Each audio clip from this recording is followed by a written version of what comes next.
I think we should start suggesting that there should be free antipsychotic medication that is given to members of the media. They may be schizophrenic. I really think we should look into ABC in particular. Yesterday, we found out that, sorry, my dog is here. Uno, come here. Come here, buddy. He's just walking around sniffing everybody. You have a dog? You have a dog? You have a cat. I love your leg. I love your leg. Anyway, plots. Phooey, plots. Good dog.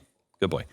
So anyway. All those German dogs out there are just sitting down. They're all sitting down. It's like, hey, Alexa. Sorry, No. I won't do that to you. Okay, so anyway. You just did it to them. Yeah, now they're I all know. here. Now they're saying, I don't understand what you mean. Play the Glenn Beck program.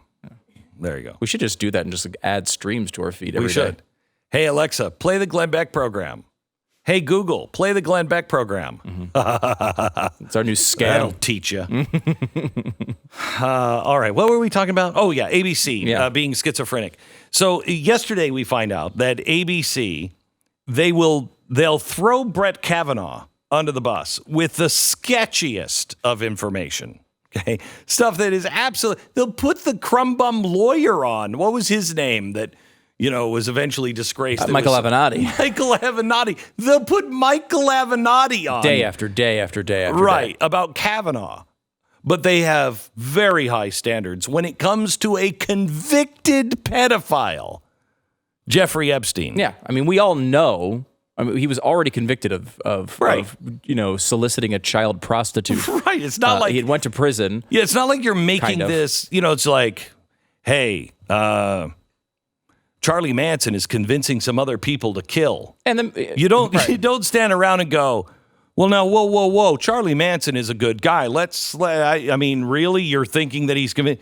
No, it's Charlie Manson, dude. He's already gone to prison for it.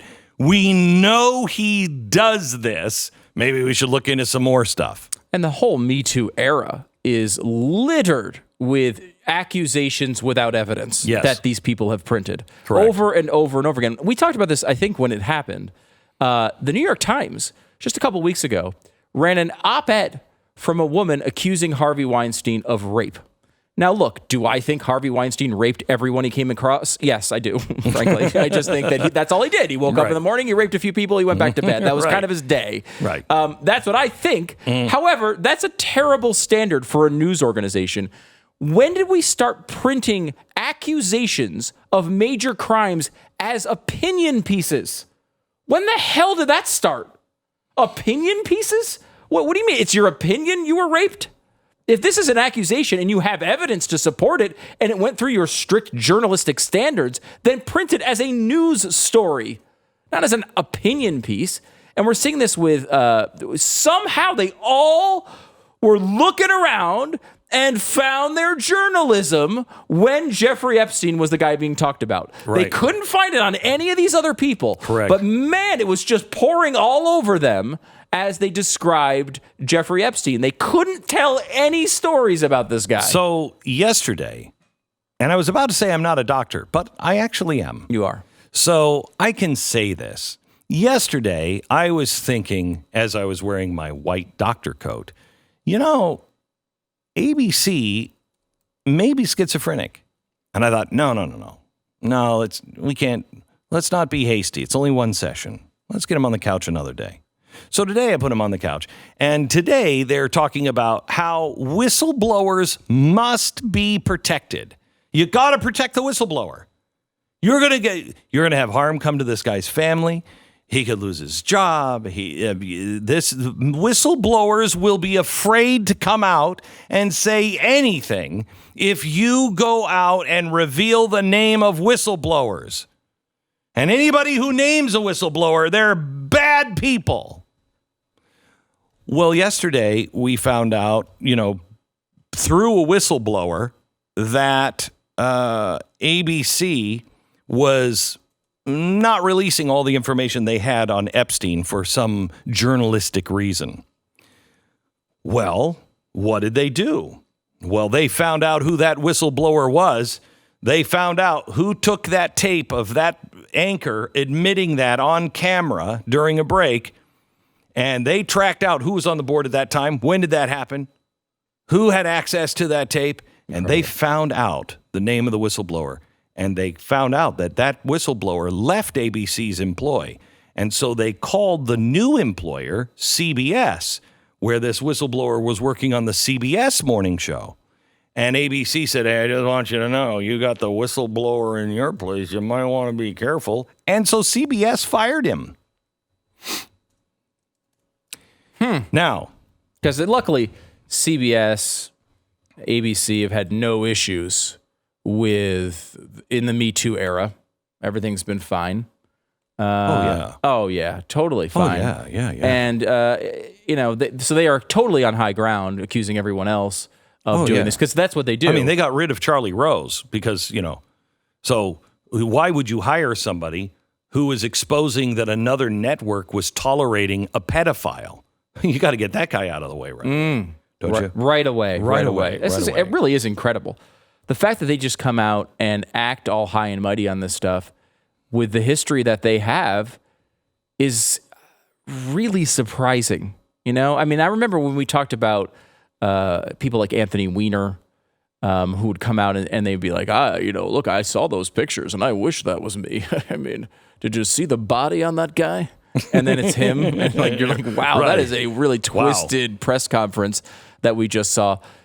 But this is like when you're at that point, where you have all of these issues in your own background, you're surprised to see them kind of saying, hey, this should be criticized like this. I think everybody has, everyone's got problems. Everyone's, had their issues. But when it comes to journalism, this is not like some side private matter. This is your game. This is what you're supposed to be good at. It's supposed to be what you're doing. You get caught doing something. And, to say that they killed that story does seem true. We should also point out that one of their main reporters is fully 100% supporting the idea that Jeffrey Epstein was murdered. That is something that has not been talked about at all in this controversy. Everyone's talking about, well, they should have ran that story 3 years ago. One of their lead journalists who covered the story has a 100% certainty that he was murdered. Where's the journalism going on with that? Because we were. Well, you just don't make those those accusations against people in the DNC or the Clintons. Oops, I've said too much. You have. I've said too much. Okay, so that's like when you were saying Charabella earlier. You kept saying that over and over again, and I think that means you said too much when you said Eric Charabella's name. So why would you bring up the unnamed whistleblower, Eric Charabella? Why would you? Charabella, yeah, not Charabella. So, Charabella's a sauce, I think. Yeah. So. Could I make this about science, please, Stu? May I? Could you stop interrupting? I'm a doctor, man. I'm a doctor. You are. No doubt about it. So schizophrenia has many symptoms, as all of us doctors know. One of them is delusions. And what are delusions? Believing things that aren't true. Now think of ABC, ABC News in particular, because I believe they may be schizophrenic. It seems like they have dual personalities. They'll say one thing one day, and then they'll do the exact opposite the next day and say the exact opposite. So, split personality, schizophrenia. But generally, they start with delusions, believing things that aren't true, and then hallucinations, seeing or hearing things that aren't there or didn't happen. I believe that we need to treat ABC News, maybe CBS, NBC, MSNBC, CNN, maybe even Fox, the New York Times. I believe we need to treat them. Now, I can't write this prescription. I am a doctor, but I can't write this prescription because that's I don't know what dosage do you do for a body that big, but I'm willing to try. So Thorazine, Prolixin, Haldol might be good. Any of those. I think we should start with those and see how they work in the media to see if they stop hearing the things and the voices that aren't really there and stop believing in things that aren't true. ABC, I just want you to know, you've exhibited a couple of warning signs, and I think America needs to come together for an ABC News intervention.